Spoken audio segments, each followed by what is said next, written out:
الله الرحمن الرحيم الحمد لله رب العالمين والصلاة والسلام على رسوله الأمين وعلى آله وصحبه أجمعين. Alright, let's do this. Ask me the most difficult questions about Islam that you can think of that a non-Muslim might ask you. The most difficult, or whatever you think to be difficult, okay? And don't ask me like mortgages and stuff, the answer is haram. The answer is no, that's not difficult. Okay? So the most difficult, yes sir? Aisha radiallahu anha was 9 when she married the Prophet sallallahu alaihi wasallam. Okay, Aisha's age, that's difficult, right? Yes sir? Yes. Why doesn't a woman lead a prayer? Very good. Someone else writing this down as well? I just need one brother to write this down. So that way, yeah, Ahmed is doing that. Yes sir. Sister, I'm coming to you. Yes sir. Me? Yes, the most difficult question. Actually, I forgot the name actually. I was going to ask that, but I will ask later. Okay. Sister? What's the difference between Shia and Sunni? Okay. Very good. Yes? Oh yeah. Allahu Akbar. Yes sir. How do you deal with a Christian that studied Sharia? Oh, okay. But give me a specific question that Christian might ask you so we can answer it. Yes sir. Why are there so many sects in Islam, and which one is the true one? Okay, which one is the true sect? Yes sir. How about Ahmed, you write, okay? Just put the bullet point, we remember what it is. It was like what came before God. What came before God? Someone came to me and asked me, they showed me a hadith in Bukhari, and they said that the Prophet did right. And Did what? Did right. Uh-huh. And I can bring the hadith. Okay. And I didn't know what to say. Okay, good. Yes sir. If God is all powerful and He doesn't need anyone and He's merciful, why does He need us to worship Him? And why does He punish us if we don't worship Him? Okay, what is it? You got that, Ahmed? Jazakallah khair. Yes sir. What does Islam say about evolution? Evolution. Sisters, no questions at all? No tough. Sisters know all the answers. That's good. Yeah? Why is slaves still accepted? Slavery in Islam. Oh yeah. Yes sir. What about the suffering of animals? The suffering. Not by humans. Uh-huh. Like a hunted animal by a tiger suffers before it dies. Why? Okay, good. Why? Why do the animals suffer? Yes sir. Well, why is there like always fighting? Is that a tough question? Okay, fine. Whatever is tough, it's fine. Yes sir. Yeah, I was going to say the same thing. If God was merciful, why is there so much suffering going on? Suffering on earth. Yes sir. So can I start with something animal like why do it's Muslims have to kill animals to eat them and stuff like that? No. Is that tough? They taste good, that's all. It's really good. Yes sir. Now? Why would I want to be a Muslim? But is that a tough question? Because you don't want to be burnt in the hellfire forever. That's why. Give me tough questions. How can you prove that revelation came to Muhammad? How can you prove revelation came to Muhammad? How can you prove that Allah exists? That's not really tough, but okay. Every religion promises paradise, so what makes Islam like, that you'll get paradise for sure? So essentially, how do you know this is the truth that will take you to paradise? Right? Great. Yes, sir. How do you know who's the real God? Okay. Yes, sir. How can you prove Sahih Hadith? Do non-Muslims ask you things like that? Non-Muslims. A Muslim who only believes in the Quran, doesn't believe in the Sunnah. Okay, but so put that as a different page, like Muslim question. But yes, sir. Yeah, how can you prove that Rasulullah was actually a messenger? Good. Yes, thank you. Finally, a sister that doesn't know something. Go ahead. How can you believe it? What? How can you believe what you can't? Or how can you? We already said that, Ahmed. How do you prove the existence of Allah? Right? Tough questions. Yes, sister. How do you know that the Quran hasn't been changed? Good. Yes, sister. What about jihad? What about jihad? Just write the J word there. Why does Allah need worship? Yes, the brother said that. Very good. Yes. Tough one. Why not worship Allah? What? Why not? Why not worship Allah? Yeah. Okay. Yes, sir? But we said the kind of Allah what is leading us to worship, and we're answering that together. Yeah? How could religion say that killing people will actually bring you closer to Allah? I'll show you. Yes, sir. I've read about Islam and Muslims tell me about it, but I never see the goodness in it. I only see Muslims doing bad things. So why would I join a religion that people don't do what they say? But is that tough? That Yeah? would be, 'cause Is it? Okay. Whatever you say. Yes, sir? Why can't I worship God my own way? Why is it everyone has a religion? Okay. Actually, don't put that one down, Ahmed, because that's coming up. I want stuff out from. Yes, sister. Equality, how we see that women are oppressed. Possibly, yeah. Equality question. That's good. Yes, sister. What we're going to do with the rulings on cutting a hand in Muslims' fields or stoning to death. There you go. The one who apostatizes, stoning, the good stuff. Yes. Just in general, when it comes to women and modesty, a lot of people say, a lot of women will say, I don't dress for other people, I dress for myself, and just a lot of the modesty and the hijab and everything around that. Okay. So, okay, good. So they dress for themselves. Tell them I do better than you. I dress for Allah. Oh, yeah. Yes, sir. Why are non-Muslim doing good deeds in their paradise? Why won't a non-Muslim doing good deeds in their paradise? Okay, good. For about 60, 70, 80, whatever years of good or bad, I'm going to get an eternity of paradise or hell. Okay, and you know the answer to that? Okay, but you heard that question? That's a good question. So if someone disobeys Allah for 50 years, why doesn't Allah torture them for 50 years? They disobeyed Allah for 50 years only. Why did they get eternity in the hellfire? Everyone see the question? Ooh, one more time. Someone disobeyed Allah, he did 50 years of sins, he should get 50 years of hellfire. I mean, in the worst case, 100 years of hellfire. Why does he get eternity in the hellfire? Brilliant question. You should get some kind of a prize, sir. Good question. And, yes, sir? Why did Islam come in Arabic? Why did it come in Arabic? Okay, fine. Yes, sir? Suicide bombings? Suicide bombings? Or martyr bombing? Martyrdom operations. Okay. So we're putting this in jail over here. All right. You want me to stay in Calgary permanently, huh? طيب. Anything else? Anything tough? Yes, sister? A lot of what questions? Qadr, okay, good. Well, Qadr, don't write it, Ahmed. It's in the notes. It's coming up. Okay. Yes, sir? Ahmed? I get this question now. What's going to happen to Mother Teresa?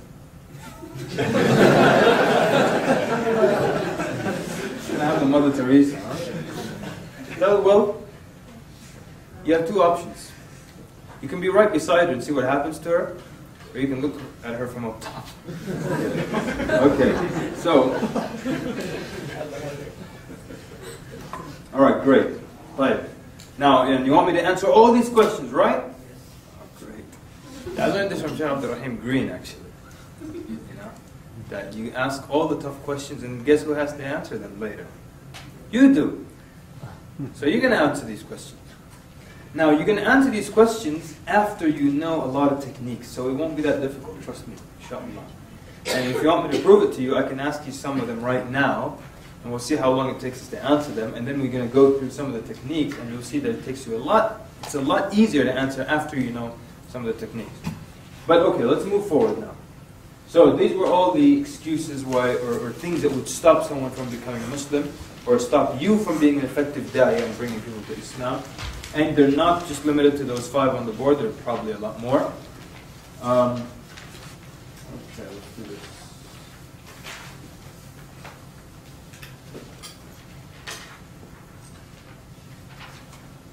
It's like, okay, going over the, sit down da'wah, street da'wah. If you read it, it's quite self-explanatory. I'm mostly involved, I'm concerned with trying to get us to talk about things that we need, skills that we need for the next week or two, or maybe the rest of our lives.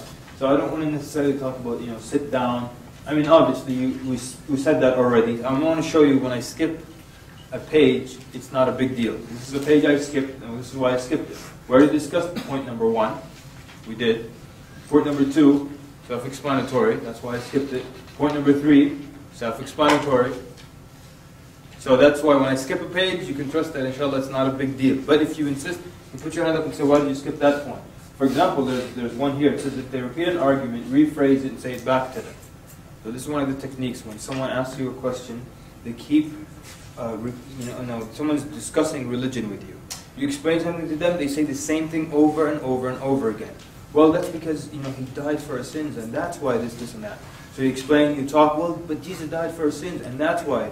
You explain again, but he died. What they're really telling you is, I don't think you heard me. So they're going to keep repeating it. Anytime, not just in da'wah, in anything in life, your child, your friend, keeps repeating the same thing over and over to you, they keep repeating it to you because they don't think you heard them. So the way to get them to stop repeating it is to, right there, rephrase it and say it back to them. So let me see if I'm understanding you correctly. You're saying that because he died for our sins, this, and that. So now they feel, oh, they heard me, now they feel comfortable, now they stop repeating the argument. So that's what that was about.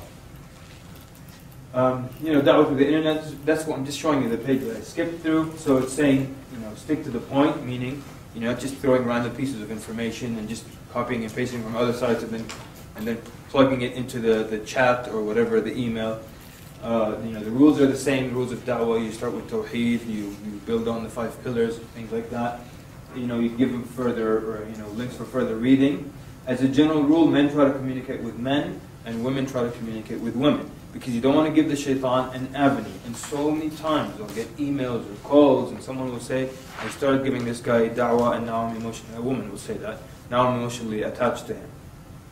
Or we have all those, Dawah brothers, they do all these things, fi sabilillah, I love those guys. Everything is for the sake of Allah. One time in Toronto, this guy told me, he says, I like these sisters, but I like them for the sake of Allah. I said, aren't you sweet? For the sake of Allah. Let me just run through the ones that I was talking about. So this is just it tells you the 6 slides I'm about to talk about. When you're passing out pamphlets, it's an area with heavy traffic. And this is what we were talking about yesterday, Ahmed. You want to hand out as much material as possible. You spread out your people, you canvass that area. So you've got 4 entrances. Let's say this is an entrance, that one, and those 2. And there's a lot of traffic. People are going to be coming in and out of this room, so I'm going to have a brother there, brother there, brother there, and a sister there. They're going to pass out material. I'm not just going to have people in front of this one door, and then I'm missing those 3 doors. I have a plan. Don't talk to each other too much. You always see this because people, they're too embarrassed, okay? Tons of people are coming through that door, and I don't want to stand in front of the door and say, hey, information about Islam, sir, here you go, some reading material for you, here you go, there you go, there you go. Too embarrassed. So I want, to look like I'm busy doing something else. So I grab Brother Ziyad over here, and I start telling him, we need to do da'wah, man. We need to work for this deen, so this deen can have the upper hand on this earth, and we can inherit the earth as Allah promised to believe it. Okay, we'll do some work for the deen, So don't talk to each other. A lot of times people just keep talking about the importance of da'wah to one another as people are walking by. So your plan here, remember, your goal was to hand out as much material as possible. Sometimes that's your plan. Sometimes your plan is, no, I just want to talk to as many people as possible. Your pamphlet is just there to start the conversation. You pass it, you look them in the eye, you ask a question, they stop, you start talking. Sometimes you just want to pass out material. Like, especially rallies and stuff like that, people are already chanting things, there's not much time to talk, you just hand out material as much as possible. Don't do the thing where 2 brothers keep talking to each other. About working for Allah. Work. Do the work. So, don't miss a single person. Remember the guy gave him a pamphlet and he said, what do I do now? There could be another guy like that. But you missed him because you were talking to your brother over here. Don't talk, just pass around, pass material. Have a catchphrase. Now the whole idea is you want people to stop and talk to you. Really. If you just want to pass out pamphlets, just throw them in the air.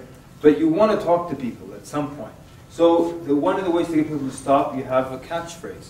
Someone give me a catchphrase. Someone new.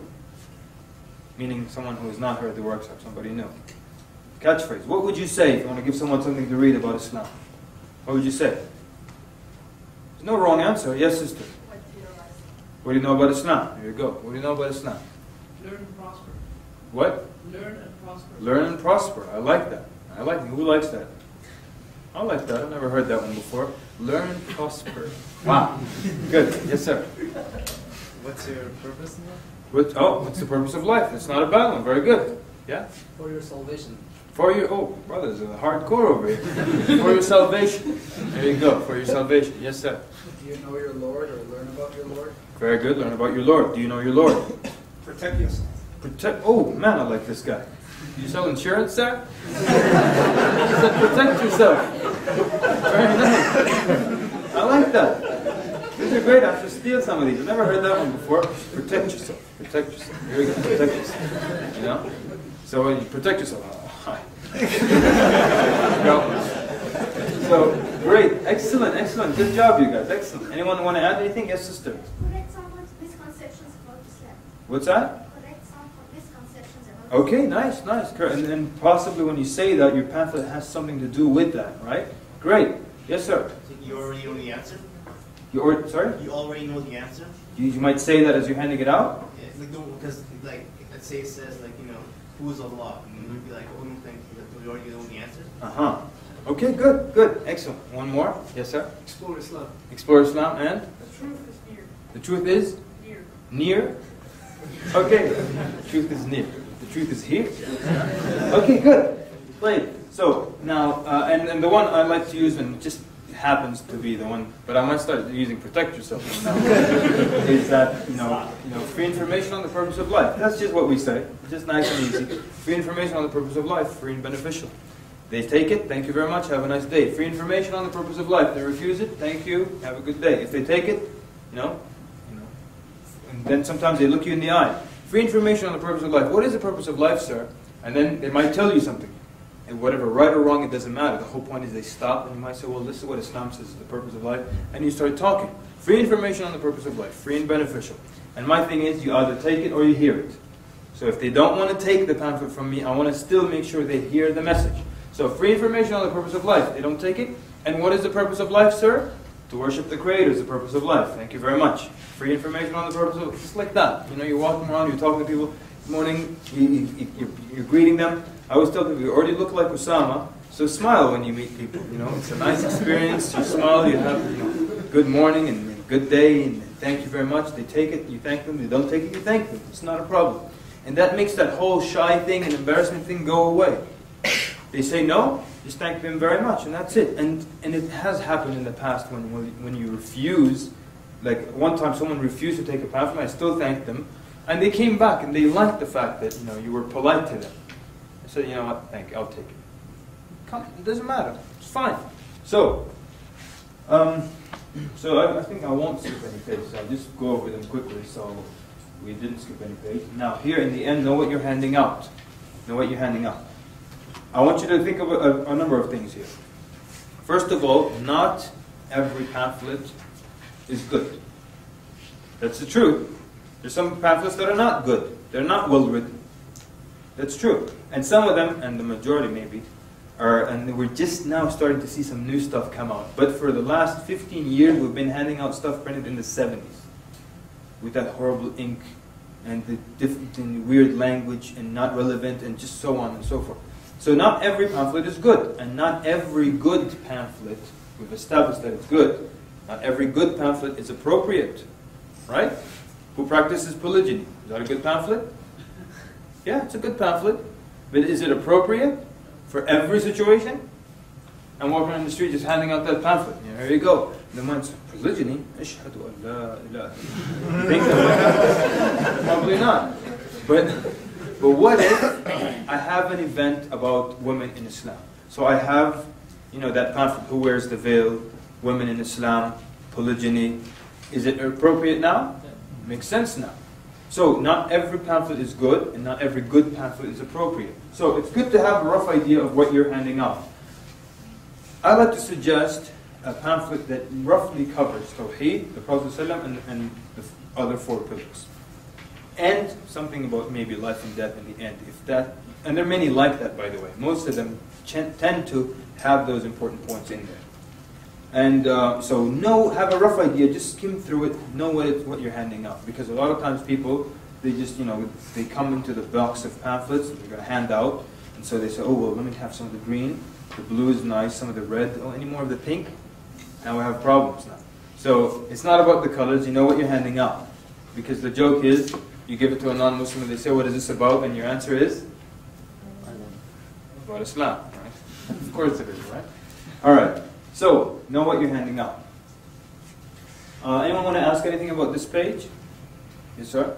I noticed that in Canada, people are a little bit different. I wouldn't say that they're nicer or meaner than in the States, but like even at Walmart, in the United States, they have greeters. And the greeters are very aggressive in the United States because Americans are like that. Whatever they think, they say it out loud. In Canada, the greeters are asked not to talk to people, actually. Really? They're asked, like, when people come, be there, be seen, and people will come to them and ask them for directions. But Canadians are not really like that. And I've noticed that because when I visited Dallas, people would pour out their life story to you, and you don't even know them. The greeters or just people? People on the street. It's strange. So, like, people say Canadians are nicer. They're not nicer, but they just, like if you hand out a bunch of pamphlets, they kind of, they think, Jehovah's Witness. They think people like that. So it's, I think, I don't know if I'm correct, but I think Canadians are a little higher. Okay, good. So, well, thank you for saying that, because, I mean, obviously I don't live in Canada. Like, I had this incident 3 years ago. I went to give the workshop in the UK. And a lot of the things that applied to the US just were totally useless in the UK. The whole section on Trinity was useless in the UK. Most people don't believe in Trinity. Most people are atheists. And the problem to run into there are the atheists, not those who believe in Trinity. So you're going to have to now adjust to what suits your locality or your country. So as I go, and Jazakallah khair for pointing that out, you can always tell me, look, be quiet, because this doesn't apply here. And I'll just skip that section. All right? So good. Now I want us to think about this, so tomorrow we can start to, or maybe towards the end of the day, we can start to formulate ways of responding or tweaking things so it works for Canada. Maybe the demo I just gave you of telling people, free information on the purpose of life, maybe it doesn't work here in Canada. So we might do it another way. You'll tell me what that is. I can't tell you what that is. Maybe we're just going to hand out pamphlets, but without saying a word. I don't know. Maybe that makes a difference. Or maybe you just might ask a simple question, or you might just say, pray thee, take this, or I don't know what you do, but someone tell me something by the end of the day. Okay? Okay? Thank you, sir. Right. Anything else? Anyone want to add a good point? Anyone else? Yes, sir? So are there any pamphlets that you've had good experiences with, or that you like I said, any pamphlet that mentions those basic things, trifold, that's what you pass out more than anything else. The more expensive you give to the serious person, the bigger the book or the pamphlet, you give it out when you feel that person might read or will read, or they ask for it specifically. Someone says, I want a Quran, I give them a Quran. The Brief Illustrated Guide to Islam, it used to cost a lot back then, and you just don't throw it out like a trifold pamphlet. But sometimes you meet someone who you feel this person will read, you give it to them. Or they actually see that book and they're more interested in it than a small pamphlet. You give it to them. So, but one of the ones that I like also, that one called Just One Message. You seen that one? No? Okay, well I really like that one. If you write it down, you will have a rough time getting hold of it. I've always promoted it and people can't find it. And even I gave them the email address and the phone numbers and everything from the pamphlet, and none of them work whatsoever. But write your own. Write your own. Okay? Now, the Just One Message, what I like about it, it's brief, to the point, it gets people to think outside of the box, and I've never ever seen this except in that one pamphlet. It asks for the Shahada in the end. Excellent. The credit card application says, fill this form out now. It asks for your business.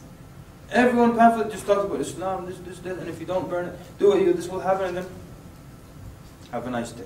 This one says you need to become Muslim right now. Look for a masjid and look and contact them and become Muslim. So you can write your own. Yes, sir. Would you recommend also handing out like a follow-up card if you're interested, or you have more questions, or you want someone to talk to you? Contact this email. Sure. Or you could have just that sticker and you've stuck it on all your pamphlets that you're going to hand out. They have the email address of the MSA or the masjid that you're associated with, whatever it is. So it works, definitely. Anyone else? Yes, sir. Just another question. When you talk to people, what do you use to describe Allah? Do you use the word God or Allah? Okay, we're coming to that actually. It's in one of the slides. Right. So here again, quite clear. Stay with the topic. The rules are the same. The rule you talk about the same thing if it's one person or 50,000 people. It's not that here the talk changes. Don't misrepresent Islam. A lot of times people, they try to tell the audience something about Islam that's really not true to make them feel more inclined to become a Muslim. I'll tell you why that backfires coming up, inshallah.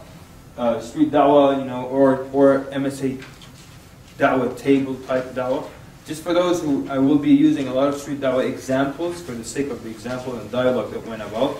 But I'm not a big fan of street dawah anymore. Okay? That doesn't mean it doesn't work, but I'm just not a big fan of it. I just want to put that out there, because most of the time I'll tell you, we were in DC, we were doing street dawah, and this happened, and that happened. But I'm not a big fan of that anymore. When you do it, even within university settings, I recommend that you be in groups, pairs. We travel as a group up this big main road, or we stay as a group in North Courtyard, but then we break up into pairs of two, if we can, ideally. It's just, there's so much benefit of the partner, we're coming to that. Take security into consideration. Sometimes you might buy a little bit more time with someone when you walk with them a little bit. It's one technique we learned from one of our young du'at. But the point is, that's more related to street dawah. A lot of it does apply to your university table type dawah. We already went through this slide. The next one, and I think we went through that as well, and we were saying that, don't give the shaitan an avenue. So we don't want to always, this guy's taking out the prettiest girls out to dinner to tell them about Allah Azza wa Jalla. That's not how it works.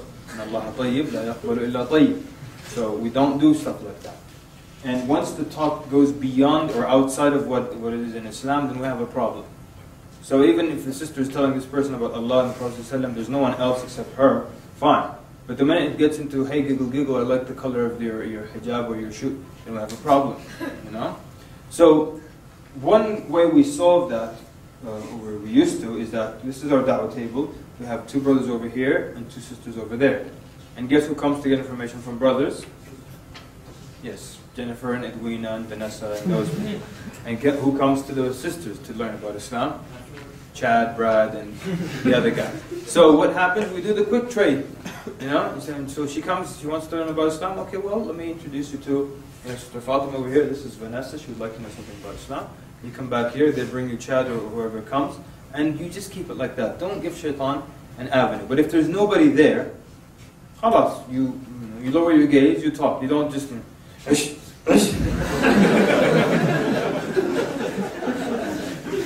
All right. Okay.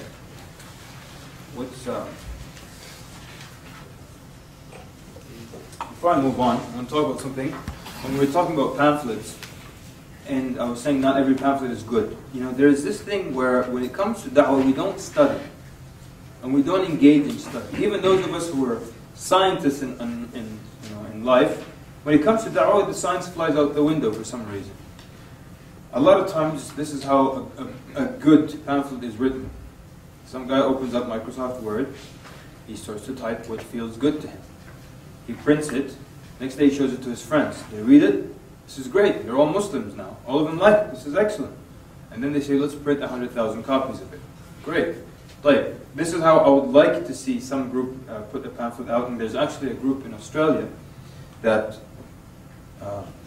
they're doing a great job. They have put a lot of study into formulating an effective pamphlet.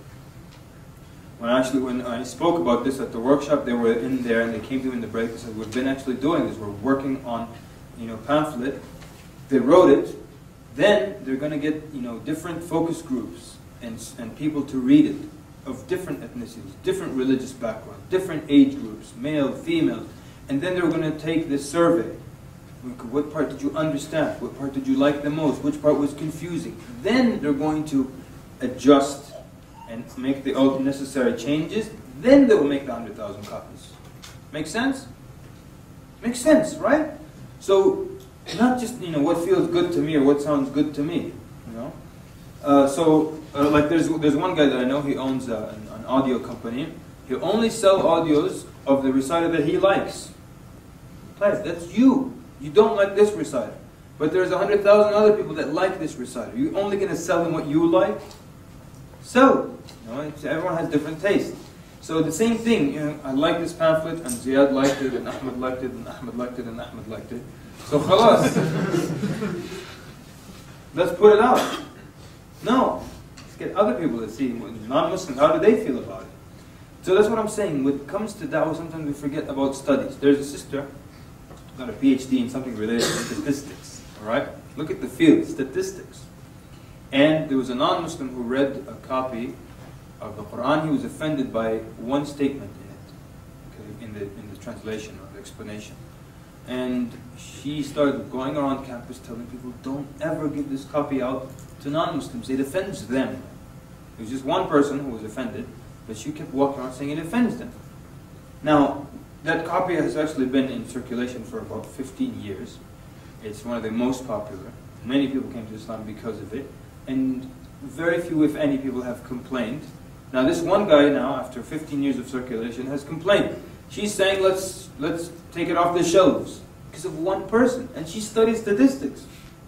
What happened to science suddenly? With da'wah, we want to go on barakah.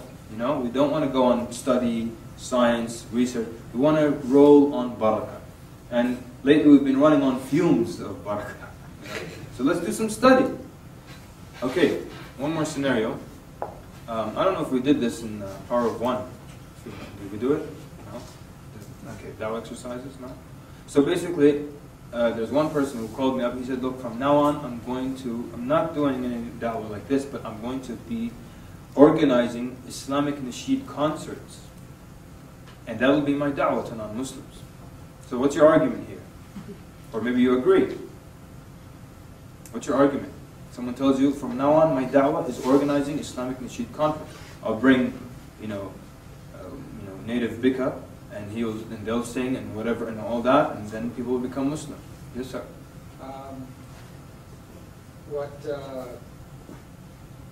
Have you verified that all the nasheed artists what they're saying is correct and their methods are halal? Okay, fine, all right. But that's assuming that if their methods are correct and their voices are halal and their words are halal, then that would probably be a good da'wah technique. That's assuming that. How do you plan to separate between brothers and sisters? He says, okay, I'm going to have barbed wire and electric fence. Doesn't matter. Yeah? Music. Nah? Music.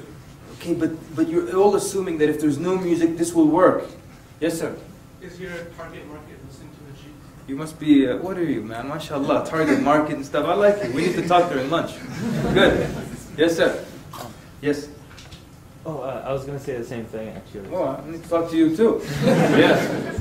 What makes you think that that is an effective way of giving da'wah? Okay, we need to establish that first. What makes you think this is an effective way of giving da'wah? And that was, you said it in a very nice way. I actually just said, I don't think he will become Muslim because of an Islamic nasheed concerts. He said, and I'll get to you, because now we got to the point that, you're probably right, but I'm telling you, this is what happened in the story. That's what I said to him, and this was his answer. Now I need you to answer this part. He said, no. One time, I was at an Islamic nasheed concert, and when the concert was over, a guy got up on stage and took his Shahada. So it does work. It does bring people to Islam. Now, respond to that. Let me try sisters first. Yes, sister in the back. Basically, they were looking, they're taking a context. The whole purpose of it that he wanted to do is to have it for a da'wah, whereas that was just like a nasheed concert. So they're focusing, they're taking this the wrong way. You're right, but he's going to come back and argue with you again. Look, the guy took his Shahada after the concert, so I'm going to prepare concerts from now on, invite different speakers, and that's it. Sister?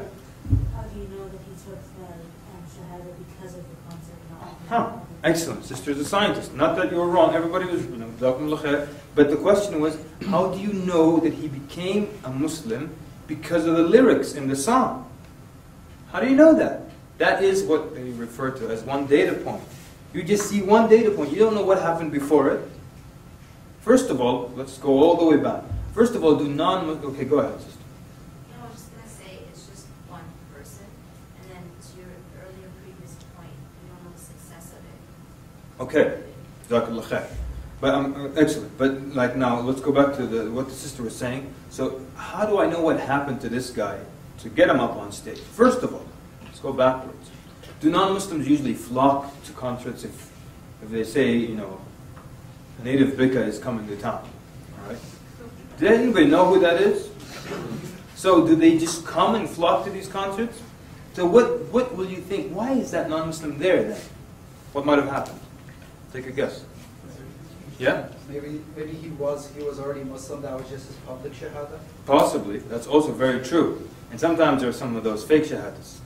I know, because I've seen some of those. The guy took shahada last week, but we have an event today, so come and do it on stage. And all the sisters are crying and stuff, but he was already been Muslim, you know? And we're all like,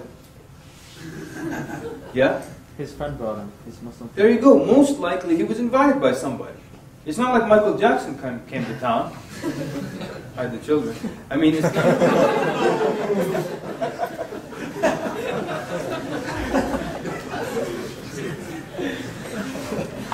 I can't resist the lie. But if that guy really did become Muslim, I already told people I'm going to book a flight to, and I apologize to him. Anyway, so what happens when non-Muslims don't typically run to these concerts, they don't know these groups, so most likely we can assume his friends probably invited him to that concert. Come with us. Now, do we know what he went through before coming up on stage? Maybe he sat with them, read half of the Quran. Maybe they took him to Islamic events, fundraising dinners, they took him to the masjid, they took him to, the basketball game in the masjid. Maybe he went through so much before coming up on stage and finally saying the Shahada. So as the sister said, you just saw one data point. You don't have enough information to assume that he became Muslim because of the lyrics. And plus it's a huge, huge concert. A lot of posters, a lot of advertising, a lot of money to get one Shahada every time. You could put that same effort and money into something and get you a lot more people to become Muslim. But to everyone, you see what's wrong here? Yeah? Yes, sister? Maybe concert wouldn't allow people to become Muslim or wouldn't encourage people to become Muslim. But from my point of view, it may affect some of them to read about Islam later and know about Islam later, and maybe at some point later they become Muslim. Very So true.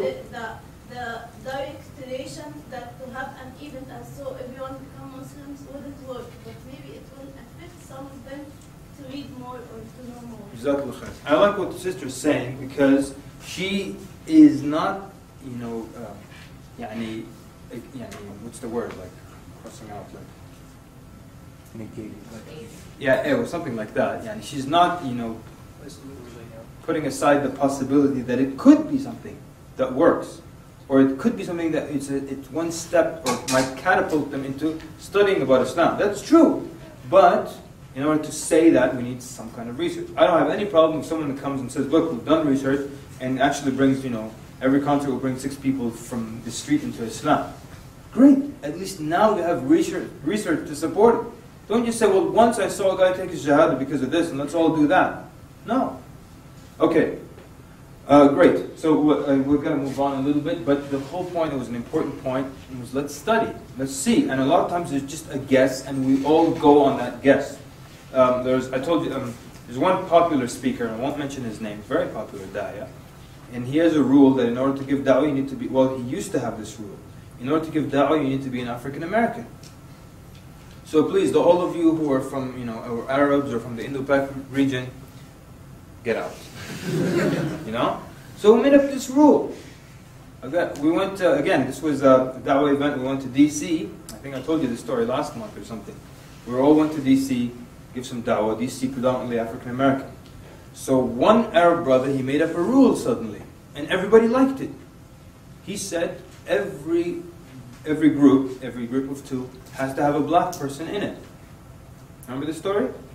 So black people became a very hot commodity at that moment. And everybody was trying to grab a black guy, he's my partner. So in the end there were 2 brothers, there were 2 Arabs, who didn't have a black guy in their group. And they had a thick Arab accent, and they were standing there complaining, we don't have a black guy in our group. We don't have a black guy in our group. But what are we going to do here? Yeah, akhi, I mean, when the guy said this rule, I just let it go. I said, listen, just go out and call people to Allah. When we reconvened at the end of the day, each group had, effectively gotten 1 Shahada. Their group got 2. The only group that got 2. And they didn't have a black guy in their group. So people make up these rules. There's no studies, just gut feeling, running on barakah fumes. But that's not how we want to do things. Whatever you do, we want to base it on something. And sometimes you might base it on nothing, but it's your experiment. Yeah? And I don't have any proof to say this might work, but I'm going to try it as an experiment. If it doesn't work, I try something else. I'm not saying don't be creative with dawah, right? Be creative, but don't make up these rules. We can experiment and test these rules, but we don't bank on them 100%. Okay, so how much time do we have, just so I can pace myself? 45? Ah, okay. You need a break maybe? We'll take a break for 5 minutes? Great. If anyone, no? Just I think we'll go. How about this? If someone feels they need to take a break, to refresh wudu or go to the restroom or get something to drink, feel free to go ahead and do that, okay? So, the do's and don'ts of da'wah, let me see which ones am I going to go over. Maybe we'll go over all of them quite quickly. You have to be patient. So important. They go together. Da'wah and patience. Because if you're impatient, you might be the reason that someone never ever becomes a Muslim. You could be that reason. You don't want that, ever. And a lot of times people become impatient like that, and they say things that offend people. I remember one time someone, a Hindu, came to the da'wah table. He said, I'm never going to become Muslim. I said, why?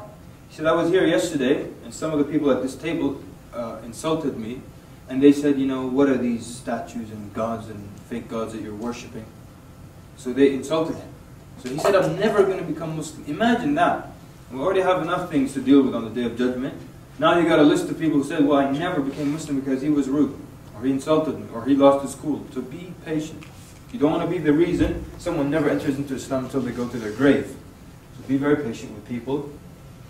And you know that some people have misconceptions, some people believe what's on TV, some people are rude by nature. You will encounter those people.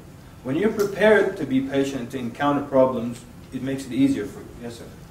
What if the person that you're talking to, they start cursing Muhammad and Allah, Shahada? What if that's the case?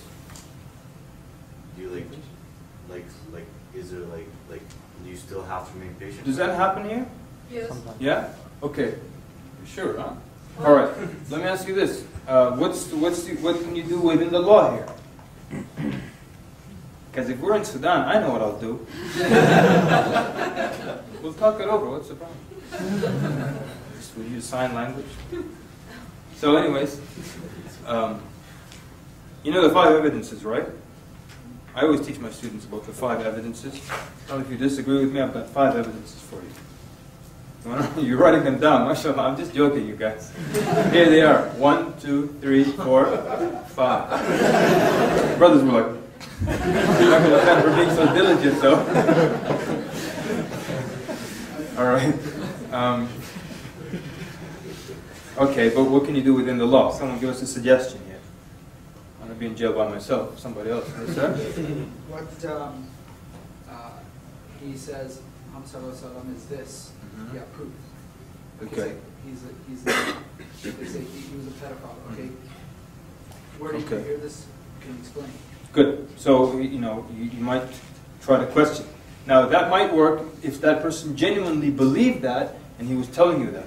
Now, it might not work if the person just wants to insult and get you all riled up. Yes, sir? It's actually from the human rights, the human resource rights, that you are allowed to, there are some, you can attack because it's freedom of speech, but then there's speech of hate. They cross the line. You won't be charged for attacking them. Is that right? From what I know, from what I studied. Okay. All right, you better verify it for tomorrow before we start knocking teeth and stuff. Yes, sir? I find patience in the Day of Judgment. Everything that they've said to me will be accountable to them, but not to me. So. I like you, sir. I wish everyone was like you. That's good. You can do that, huh? Yeah, I find a lot of patience there. Okay. All right. Yes, sir? I just remember the verses that is that when the arrogant ones come talking to their sister. Or when those who insult Allah, you just walk away from them, right? فَلَا تَقْعُدُوا مَعَهُمْ. So just you can walk away. You don't have much choice here, So you might be good to walk away if they're just trying to infuriate you. If the brother, like the brother was saying, they really think that's the case, you might, discuss it more with them. Yes. I think usually you have to assume that they don't know better. It's usually something they heard, and you tell them, did you read about this, or did you hear this? I heard this from a friend of mine or something, from the media or something. You tell them, this is what this is Islam, this is Islam. So good, you can question their source, where they got the information from, so on and so forth. If they're just trying to make you upset, it's probably better to walk away, especially if you know you have a temper problem. Run away. All right, be clean and be neat and clean in appearance. That's just the general recommendation. Like I said, you don't like anything I put up there, leave it. It's not an issue. But generally, I recommend that if you're purposely going out for da'wah, I recommend you look a little bit above average, or average is fine. But if you're purposely going out for da'wah, that doesn't mean if I'm walking down the street in my regular jeans and t-shirt, someone asks me about Islam, I have to run to the phone booth, right? My da'wah outfit, then I come with my khutra flowing in the back. Ask and I shall. So, generally, clean, You know, what's the joke with on this slide? You want to remember? The nails? Yeah, there you go. Good man. So the guy, he's got long, dirty nails and they're all black, dirty, full of crud. And he's telling people, look, in Islam you have to be very clean. very clean in Islam. Thanks for remembering that. Be straightforward. Allah Azza wa Jalla is very straightforward with this in the Quran. That's how He gets His message across to us. It means that's the best means of communicating with human beings, being straightforward. Which also means it's the best way they can communicate with each other. That's why the Quran, any question, the answer is this. If you do this, that's the reward. You do that, that's the punishment. They ask you about, qul, that's the answer. It's very straightforward. And it also makes life so easy when people are straightforward with you. And when you're going around in circles and beating about the bush, as they say, you can't really get your point across. And the other person won't understand you either. So be straightforward. Ask for a name. Why ask for a name? New people? Why ask for a name? Yes, sister? Because it makes it like friendly discussion. Very good. And also when I'm talking to the person, I have to say his name and his MashaAllah. Excellent. Jazakallah khair. Sister mentioned 2 points. Yes? Even Rasul did that as well when he was coming from Taif. And the orchard where he sat down. The guy who gave him the water, he also asked his name, which was Abbas. So.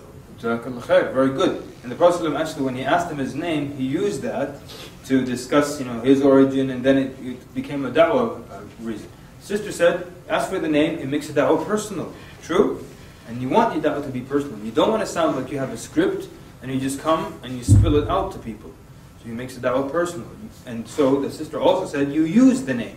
So, remember the name, and you ask for the name, remember the name, and use the name. If you leave one of these 3, it's useless. If you remember it, don't use it. What's the use of remembering it? If you forget it, and every time you come to use it, I'm sorry, what was your name again? Okay, John. I'm sorry, what was your name again? John. So, the da'wah becomes personal. Remember how the Prophet ﷺ, when he came to Uthman radiallahu anhu, what did he tell him? He said, verily, I am the Prophet of Allah, sent to you, ilayka wa ila nasi jami'an. Can you imagine that? That the Prophet of Allah comes and says, I was sent to you, and then to everybody else, but sent to you. Very personal. So when you keep using that name in da'wah, so John, we would love that you become our brother in Islam. So John, we actually discussed the most important parts of the religion, and you actually right now have the ingredients, John, of becoming a Muslim, John. So you can now, John, become Muslim, John. Yeah? So use the name, not like that, of course. Number 5, find out the beliefs of the Prophet. I think I mentioned that before. Number 6, smile. And I always tell people you are representing a misrepresented religion. You're representing a misrepresented religion. So make it a nice experience. Smile. Now, I don't know, does that work here in Canada? Or maybe you shouldn't smile in Canada? But whatever, if it works, khalas, smile. But I think smiling works universally. I think wherever you are, I don't think there's any culture where if you smile, it means you're upset. So smile, and it makes it so much easier. And smiling is contagious, and it shows that you are happy to be there, and it shows that you are confident, because people are not confident, they don't smile. So it says a lot of things. It conveys a lot of messages. So smile constantly. Even when they say something rude, you smile. They refuse your pamphlet. Smile. They throw it in the trash. Smile. One time, we're walking down, and there were 2 brothers in front of us handing out pamphlets. They gave a pamphlet to this guy, and he just threw it right in the trash. And then, because basically the du'at were coming at him like this, He took the pamphlet. When they went by, there was a trash can. He threw it. Then he looked up and we were coming. So now he felt embarrassed that he just saw me throw the pamphlet. When we walked by him, I said, "Second chance. Khalas, no big deal, you know." But he said, "No, thank you. No problem. Doesn't have to work every time." Anyways, okay, so you're trying to avoid unnecessary arguments, unnecessary confrontations, and that's one of the benefits of having a partner, number 8, because they can help you with issues like that. Sometimes, especially sometimes you might give da'wah to 2 friends. One of them is starting to be, is responsive. The other person is not. And subhanAllah, you'll find that the one who's not responsive, who's being argumentative, will rub off on the other guy. So here, this is where your partner split them apart. And how do you split people apart? Yani there are 2 people standing over here, you're talking to them, and you're standing, and your partner's standing here. And this guy is making good headway with this guy, and this guy is not doing a good job arguing. I want to separate them from each other. How do we do it? You just say, "Look, you stay with you, go with him over there." How do you do it? Well, how would you do it? The partner can just ask the other guy a question and kind of slowly move away from the conversation. There you go. Now all you have to do is, so I'm talking to someone over here, my partner's over there. I want to move this guy all the way over there. So then I just keep talking to him, and I just take a step over like this, So, and then he moves a little bit. A little by little, I move over, and I keep talking to him, and he keeps moving with me, and finally you'll find that we're over here, and the partner's still where they are. Or even if I take 2 steps this way, and my partner takes 2 steps that way, khalas, we've separated them. Okay. So it's not that not everything is just So some of the things just be a little artsy, a little finesse. That's it. Makes life easier. Okay, here number 9 means keep your focus on Tawheed, and we're coming to this when we discussed the process, the chart. We're not just throwing information. And I told you about the guy with the chicken, right? Yeah, the guy who basically gave a talk. I'm talking about Tawheed, and it was a dinner. It was a talk, a speech, and there was a dinner. During the dinner, some Muslim he thought it was necessary to introduce this potential revert to the concept of dhabiha and halal meat. So the guy was very intrigued by it, and now after the dinner, I'm trying to talk to him about Tawheed, and he keeps asking me about halal meat. So every time I'm talking about Tawheed, he interrupts me. Okay, well, let me ask you this question. So suppose then the chicken was killed in a dhabiha way, but it was not raised in a humane way. Does it still make it halal? And I generally like this topic, of organic, not of halal, not halal. I like the organic and humane and all that. So we're talking. So I would find myself going into that. Then I stop myself. No, what are you doing? Come back to Tawheed. Come back to Tawheed. Well, but if the chicken was, and then I get back to the chicken. Then you know what? In the end, I just have to tell him, listen, don't worry about the chicken right now. Okay? Right now, I want you to worry about yourself. When you become Muslim, we'll go and we'll fight for the rights of the chicken, and we'll have signs up for the chicken. Free the chickens. Just to give you, just so you know how much your society needs you. Like, brother in Toronto, you may have heard this. He told me that they had a table, they had a big sign that said "Free Quran." So an old lady came up to him and she said, "What did Quran do?" She thought Quran was some guy in prison. We're fighting for him. Free Quran. She said, "What did Quran do exactly?" So this is what you're dealing with. Like, people need you.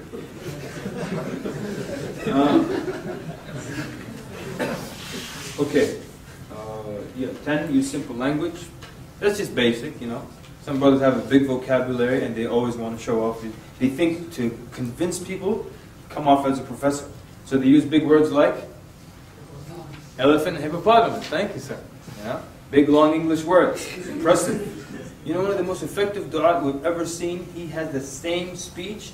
He gives it to professors, homeless people. Everybody gets the same speech. This is one of the most effective, not successful, but effective du'a I've ever seen. Ever. And he tells everybody about the 3 questions of the grave. That's his technique. That's it. The 3 questions of the grave. He's done it. He's said it so many times. He has this incredible rhythm when he gets started. You feel like you're floating. He has this very strange rhythm, and he just keeps going. Everybody, intellectual, non-intellectual, they become Muslim through the same basic thing. So you keep it simple, you get everybody. Everybody understands simple. The simple mind, and the whatever, whoever is not simple will understand it. But if you keep it at a high level, you miss all the simple people.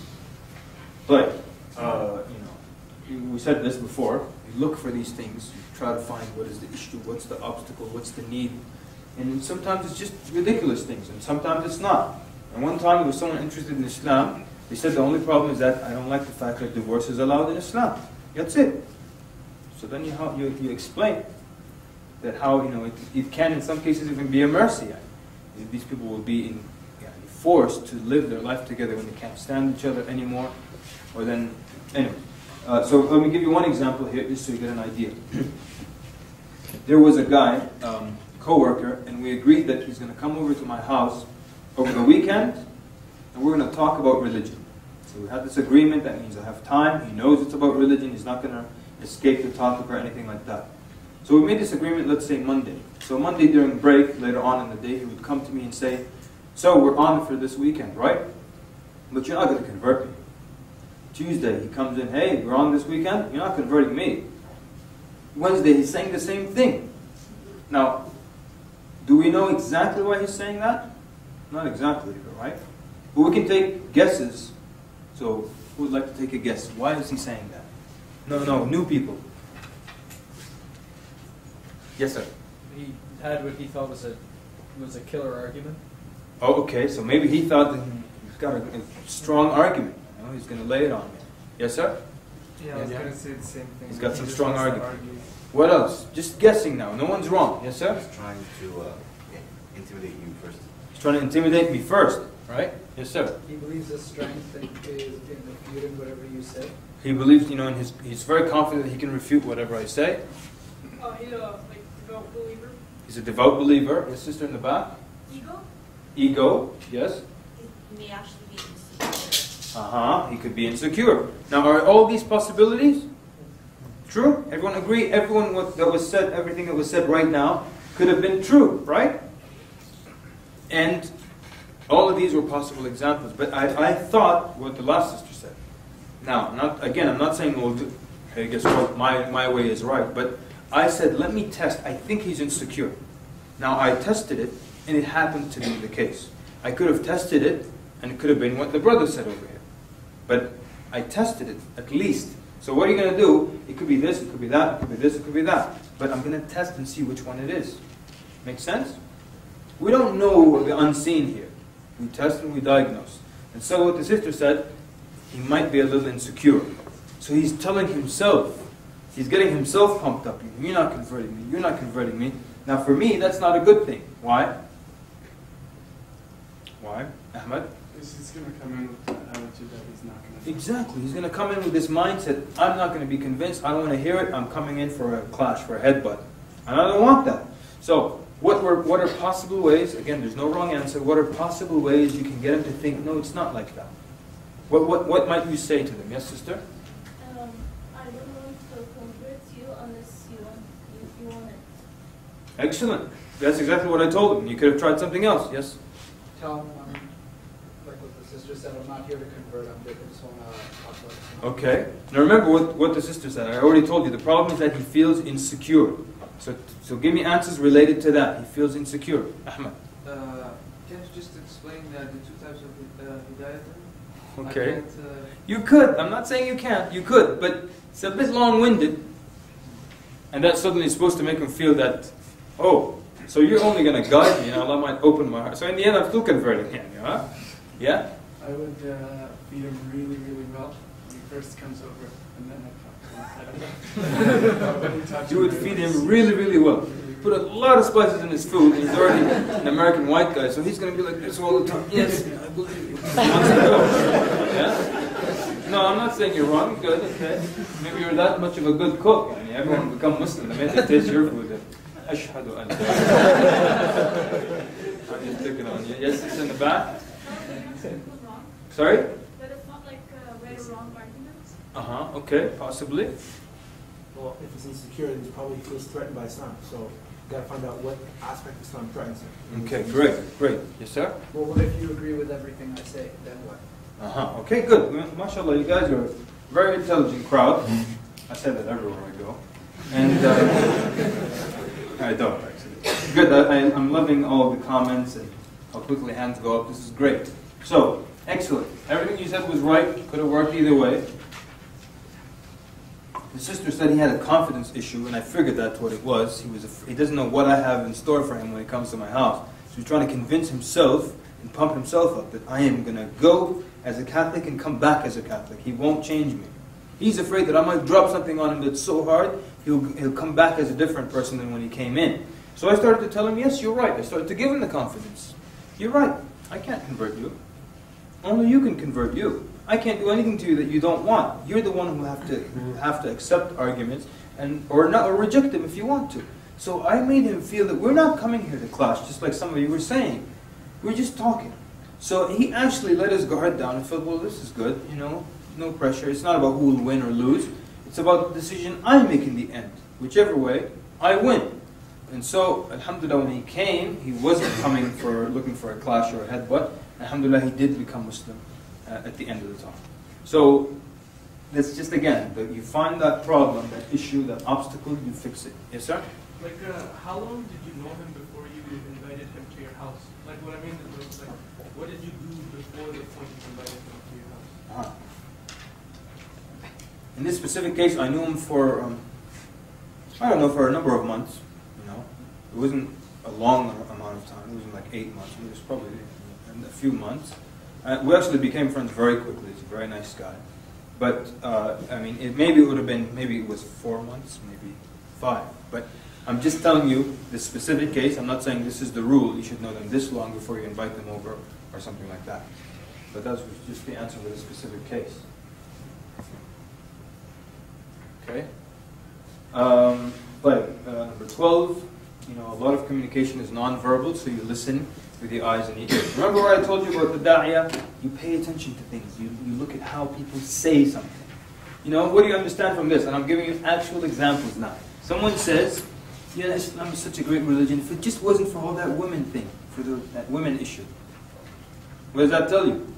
It's a misconception about women in Islam, right? All right, another true story.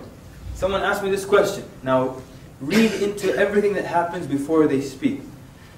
Pulled me aside and spoke in a low voice. Now look at the words. I just want to check. Is weed halal? So what do you think is the issue here? Yeah. Yes, sir. Possibly. Now, and of course, we're given the betterment of the doubt. Is it possible the brother's doing a little bit of puffing on the side? And he's calling me aside, a little ashamed, lowering his voice. His question wasn't, is weed haram? Because if any of you have ever been asked questions by people, most questions are, is this haram? His question was, is this halal? And what else? What other non-verbal cue did we see? Okay? And then when I said, of course it's haram, this is what happened. You see? So that's just it's a whimsical way of saying there's so many ways you can understand what's happening just from the way the question's being asked, the body language, and he was kind of a little bit, what's the word, hunching and over and just saying, pulling me to the side, whispering. All that tells you there's some issue going on. So that's what you are as a da'i. You look at all these things. Let me tell you the full story of the guy who became Muslim when I gave him the pamphlet. I was walking this way down the sidewalk and he's walking that way. And as I passed him, I gave him the pamphlet and I kept walking. When I turned to look at him, he stopped and he was looking at the pamphlet. Should I go back and talk to him? Why?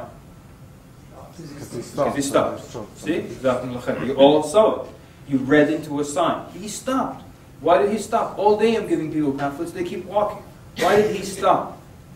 That means there's something there. That's a sign for you as a da'iyah. So he's interested enough to stop. I told myself, should I go back to him? I said, yes.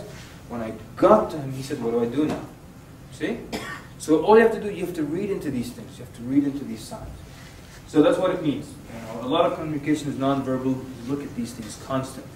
Try not to overanalyze, but just look at these things. A lot of times with religion, the discussion is in the context, or it has the flavor of being an argument.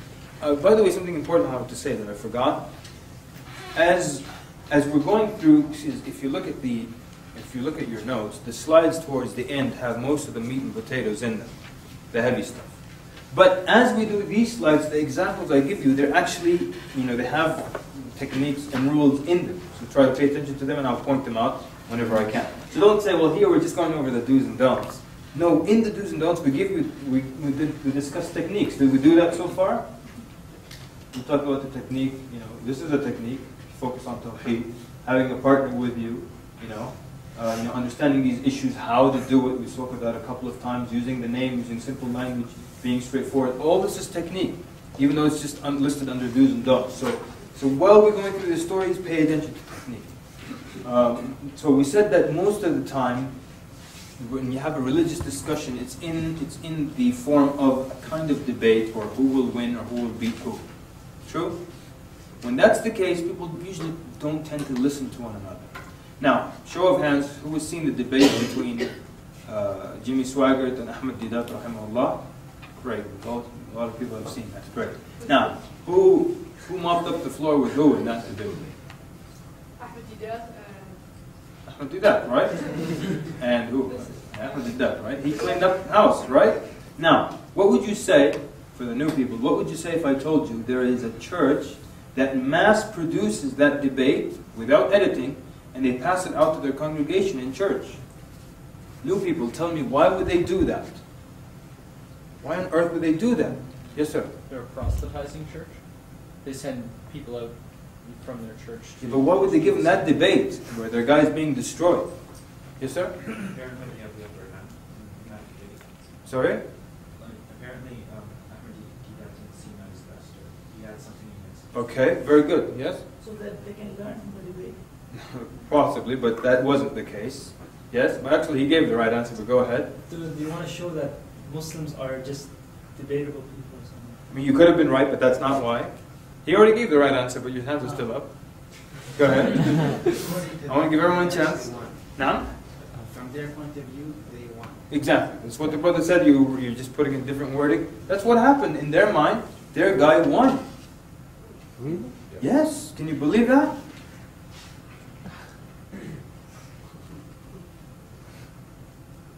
How did I get to this point so quick?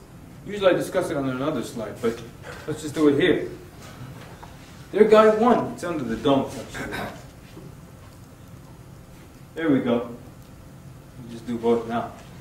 Don't start attacking. Don't start being aggressive. Now sometimes people read that slide and say, oh, you're saying Ahmed Deedat rahimahullah was aggressive. No, I'm not saying that. Look, they thought their guy won. Why? Because it was a debate. It was a debate context. They don't hear the arguments of Ahmed Deedat rahimahullah. They hear their guy winning, because when there's a debate or something aggressive or an argument, people put a mental block and they don't hear what you say. You see? And now, with that being said, I have to clarify. The debate has its place in Islam, but it's not the norm. You understand? There's a place for debate in Islam, but it's not the norm. And a lot of times people think that's the norm, that you start debating. A lot of people take the workshop and then I see them give da'wah. They just try to make the person uncomfortable and paint them into a corner. What about this verse, this chapter, that? Does not contradict what you just said. And this verse in this chapter contradicts both these verses and contradicts you as well. That's not the point. Most people, wallahi, they think that's the case, that they are going to choke and choke and choke the life out of the person. Before they die, they're going to say, Ashhadu an la ilaha illallah. It's not how it is. What is, da'wah comes from tad'u, to invite. So if it's an invitation, it has to be nice and gentle. One more time, let me say it. There's a place for debates in Islam, but it's not the norm. When you encounter someone, it's not a debate, it's an invitation. So think of this da'wah from tad'u, or to invite to Allah. Now if you invite someone to your house, is it going to be a fight or is it going to be something nice? And when's the last time somebody grabbed you by the shirt and said, listen, 8 o'clock, my house, biryani. Wallahi, if you don't come. Has anyone ever invited you like that? Like an invitation. A da'wah is an invitation. So it can't be a fight. And so many times because of the success of the debate, they think the norm is to debate. And so they spend their time memorizing this verse and that verse so they can tackle it and make you and choke the life out of the other person. No. It's a nice and gentle invitation. So there is a time in Islam for debate. It's not the norm. But the scholars recognize there is a time when you have to debate. But it's not how you go around every day trying to debate. So people become defensive. Now let's go back to where we were. We said that because people think of debate context, they don't listen. So how do you get people to listen? Very simple concept of reciprocity. We come to it a lot of times. It's always there in human communication. That to get people to listen to you, all you have to do is show them that you're listening to them. That's it. So to show them that you're listening, this is what you do. As they're talking, you're nodding. Right? Obviously, you suspend all activity. And if someone's talking to me and I keep writing, or what if I stop writing and I pay attention to them? And as they're talking, I'm nodding. Yes, I'm following you. You know, using open gestures. Like, if I stand like this, even if I smile, it still looks a little threatening. You know? So use open gestures. Lean forward. And if someone's talking to you about religion, and you're just like this. It's different. What if I lean forward like this and I'm nodding and I'm paying attention? Maintain eye contact, but don't stare at them too hard. Don't stare them down, because it's very hard on people when you stare them down. People become very uncomfortable. Don't stare anyone down. So what's the solution? They tell you, obviously, if a man talking to a man or a woman talking to a woman, you go between looking at them in the eyes, and then they say, the shirt here, or this button like there, the second button, or over their shoulder. So you go between shoulder, eyes, or button eyes, and they feel that you're generally looking at them, but you're not staring them down. And so with women, and if a man talking to a woman or a woman talking to a non-Muslim man, they do understand the concept of lowering the gaze. They do understand that. It's not like they're totally oblivious to that concept. They are aware of it. And sometimes you run into those people who want you to look them in the eye. What are you going to do, right? So you're going to look over their shoulder maybe or something. And maybe every now and then you're going to run into those women that says, hey buddy, up here, So what are you going to do? But for the most part they understand it. And I'm sparing you the stories, but generally there's a woman, this guy gave her dawah for 2 hours. She wanted to marry this Muslim guy, so he invited her to Islam for 2 hours. He spoke to her, obviously with people there. When he left, she cried. She said, I've spoken to religious people of every faith, and they all look at me, and they look at my beauty, or they ogle me, they stare at me. She said, this man never, ever once raised his eyes to look at me. She was very moved by that. She knew that he respected her. She didn't study about lowering the gaze and read the ayah. She knew it. So, so obviously the opposite sex, you would not, stare, or you try to lower your gaze. So the way to get people to listen to you is you listen, show them that you're listening to them. And they will reciprocate, and they will say, no, he was listening to me, I will listen to them. Now I always say that the time some Mormons came to my house, and as I was talking to them, they kept flipping through they weren't listening to me, they were just flipping through the Bible, preparing their next argument. And I noticed that, and I remember catching it, and I said to myself, oh, they're not listening to me? Like, we'll see if I listen to them when it's their turn to speak. When they were speaking, I didn't even care what there was. I was just going through my books, preparing my next argument. You think we're going to move forward? Probably not. So, listen. Number 12, listen. And you know what? Most people don't listen. If you pay attention to it, you'll see that I'm speaking the truth. Most people, I'm talking Muslims, non-Muslims, your friends, most people do not listen. Most people are poor listeners. You don't believe me? Don't worry about it. Pay attention to it. Pay attention to it during lunch. You will see that people don't really listen very well. And especially, they don't hear it. Sometimes people ask you a question, they don't listen to your answer. And one of the ways you know people aren't listening to you, when your sentence ends, theirs is beginning immediately. They were just waiting for you to shut your mouth, basically. Not paying attention. You pay attention to it, you'll see. Very few people listen.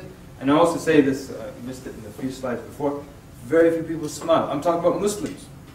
Very few people smile. Pay attention to it, people. Pay attention to it. And talk about good Muslims in the masjid, with the toothstick, with everything. You don't smile. Don't believe me? Wait till you go to Isha prayer. Notice how many people will smile at you at the masjid. They will say all the nice things to you, but without a smile.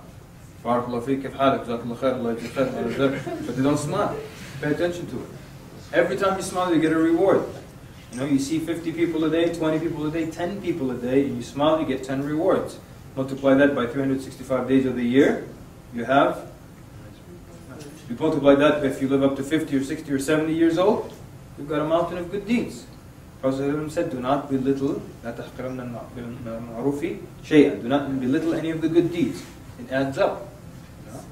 And وَتَبَسُّمُكَ فِي وَجْهِ أَخِيكَ صَدَقَةً. And your smile in the face of your brother is a sadaqah. So pay attention to that. Okay? Pay attention. People don't smile and they don't listen. You'll see. Okay.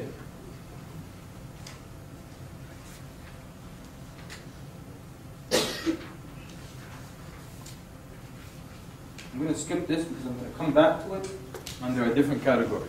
Okay? Don't make anyone feel dumb. Every question is a good question, right? And you know, even and they tell you, you know, you've got examples there. Avoid. So sometimes the obstacle is another human being who wants to make problems, noise. Your partner can save the day when it comes to that. I think I always tell the story about the lady in D.C. And basically, I found this guy with a very serene, calm look on his face. So I came to him, started to give him da'wah. This old lady came out of her house. She saw us in these white robes. She said, "Oh, you're the guys who don't believe in the Lord Jesus Christ." And she started saying, "The Lord taught me how to dance," and she started dancing. So now I don't have time for that, obviously. So my partner immediately knew what to do. See, this is the benefit of having a partner. I didn't have to tell him.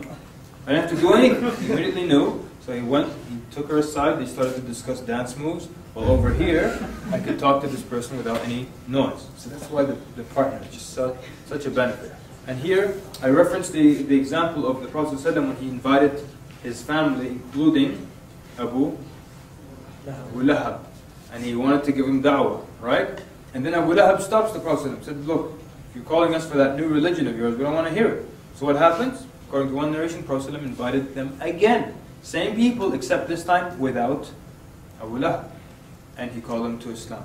So, avoid human obstacles as well. Explain, okay.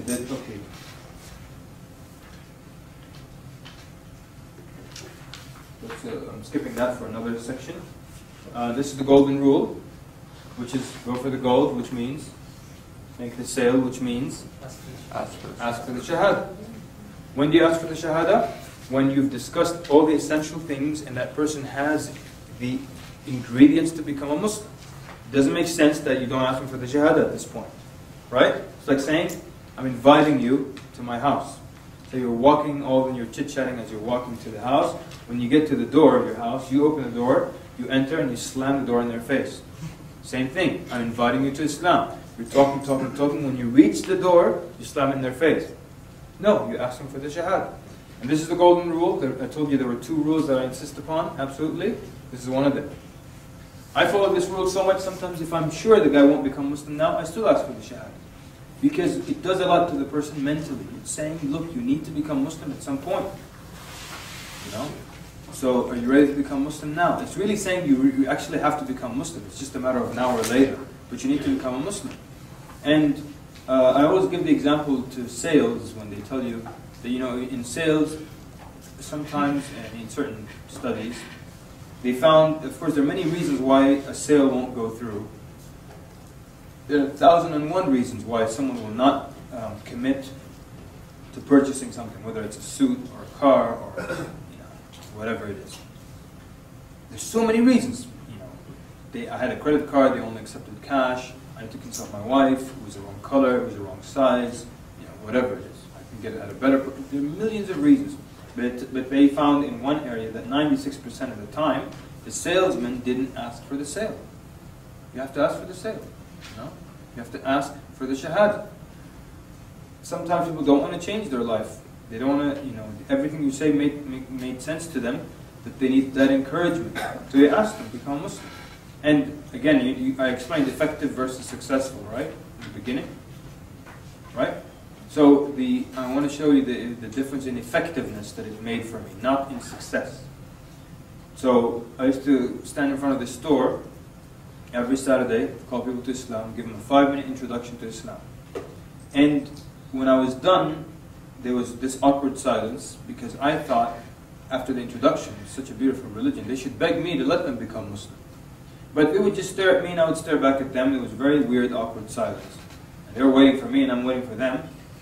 I discovered at this point is when, since we got to that point, the pillars, the Prophet said them, and the Tawheed, now ask for the Shahada, because they have the ingredients of being a Muslim. So the difference between when I didn't know this rule and when I found out the rule would be like 5 Shahadas a day versus 0 for years. That's just effectiveness. I keep stressing effectiveness. I don't want you to think I'm telling you it's all about numbers. It's not what I'm saying. And a lot of people, I know it's all about numbers. Many people come up to me at the end of the workshop, how many shahadas do you have, brother? And I always say the same thing. I lost count. I mean, what do they want? Sometimes people, they want you to give them numbers, thousands. I can't even, if I wanted to, I couldn't keep up. Yeah, not that there are that many. I'm just saying, I couldn't keep up like that.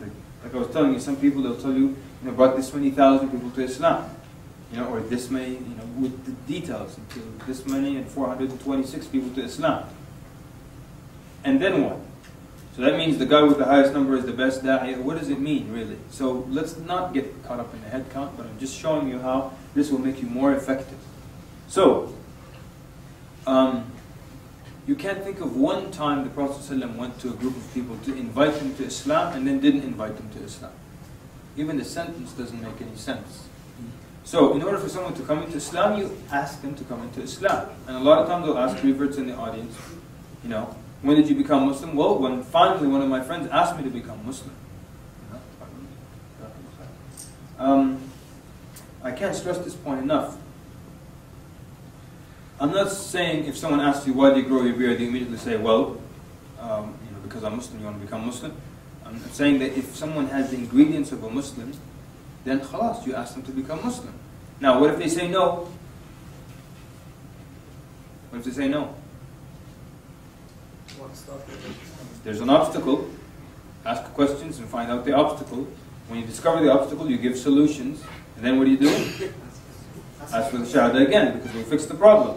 And if they say no, probably another obstacle. There could be 15. I don't know how many there are. Maybe there are 15. Maybe there are 2. Ask again, and you try to fix that problem. Or if they say yes, you've struck gold. Yes, sister? Maybe he said no, but there is no reason for no. You ask him why you are saying no. There is no reason. Yeah, I just don't want to become. And that. So. Go ahead. I think at this point you can say here is my contact information, and you think about it, because some people can make major decision at a time. Good. They have to think and so. They need to think it over, right? But which means the truth is there can never be no reason, ever, never. It's just absolutely impossible. You think it's possible? There can be no reason. There's no way. Why won't you become Muslim? There's no reason. All right. If there's no reason, then become Muslim. Change your mind as easily if there's nothing to stop you. It's impossible. They just don't want to tell you the reason. You're a stranger to them, they're not comfortable, they're not ready, they don't want to share, or they don't believe or like anything that you've said. Doesn't matter. But there's never no reason. Everyone agree with that? I mean, if you disagree, feel free to argue your point. Could there be absolutely no reason? Can't be, but they just don't want to tell it to you. So if you can't get it out of them, what the sister said would be correct. You exchange information, you tell them, well, read, think about it, pray about it, and that's it. What are you going to do then? And you might encounter them again next semester if you're in college, and then you might ask them again, hey, how are you? Remember we had a conversation last summer, or what have you, and did you become Muslim? So? Okay. Yes, sister? Can I add something to the list? I'm not sure. Sure. First, I think that the Raya has to fix his intent from inside Mhm. that I am doing this for Allah, not for showing or so. Mhm. And this is why Allah will give him or her barakah. The second thing that to make dua for the person I am inviting to Islam. So Jameel. in my inside I say, يعني يرافق الدين. Okay, good. Very nice. طيب, جزاكم الله خير. Very good, sister saying. Have the sincerity, and that's the beginning of part 2. We're coming to that. The other part, you're saying you can make dua for that person. And there was one brother, very nice brother. Every time I was talking to someone, he would go there and start making dua for it. Okay, this is a good I'm down with this as a team up. Make dua, one does dawah. Yeah? With regards to lowering your gaze, when I started lowering my gaze, a lot of women that I used to talk with, they thought that I was angry with them, and that carried on. Right? Like women would think that Okay. you didn't like them or something. But so what might you do in this situation? It's quite easy. If they think that you're upset because you're looking down and thank you. Say it again, Ahmed. Just explain to them why you're doing it. And it's a good da'wah avenue in and of itself. And there are many stories from lowering the gaze people came into Islam. One time we were studying fiqh. One of my students asked me, where should you keep your gaze? I said, in the closet. Go ahead, sir. I know it's corny, I know, Ahmed. Go ahead. You can always smile when you're talking. Sorry? If you can have your gaze down, you can always smile when you're talking. So you might add a smile. So you might think you're angry, but if you're smiling, it might fix things a little bit. You could just do a lot of head movements. Like if this is their face, just scan their face like this, and Can you give us a demo? Come. I do this at work. Okay. We can all learn from you. I'll stand here. Show us how. I want to see how you do that. You're shaking hands too. Don't lower the So I'm standing at the till, and the customer is here. Oh, okay. So I do this at work, and it's like. How about I stand here so the camera's okay. So. Go ahead. No pressure. So now on this guy, you can get a warranty on it for an extra $149. It'll cover you for 2 replacements. It just costs an extra $1.49. You just have to bring it in. Don't need your receipt or anything like that. You want to go with that? Okay. Did you see that? What do you think? Just focus on the area. Even if you have to kind of just go over their head. And, you can focus on this area or look like you're engaged, but you don't have a computer. But focus on something else while you're doing it, but make it look like you're actually engaged. You shake hands? Thank you, very courageous of you. Very good. Thank you. All right, so there are ways around it, and I think we're going to come to more ideas when we discuss what happens when someone's trying to shake your hand, how do I do it. There's so many ways, like what the brother did just now, that they won't really pay attention that you actually didn't look at them. We're going to discuss some techniques that they won't really they won't really notice that you didn't shake hands with them because you made it so smooth. So Jazakallah, I thank you very much for coming up here. I think it's probably time to stop. Isn't it? Lunchtime. Okay. But lunchtime, Jazakumullah khairan. When we come back, we will continue, inshallah. Sallallahu wa barak ala Muhammad wa ala alihi wa sahbihi ajma'in. Assalamu alaikum wa rahmatullahi wa barakatuh.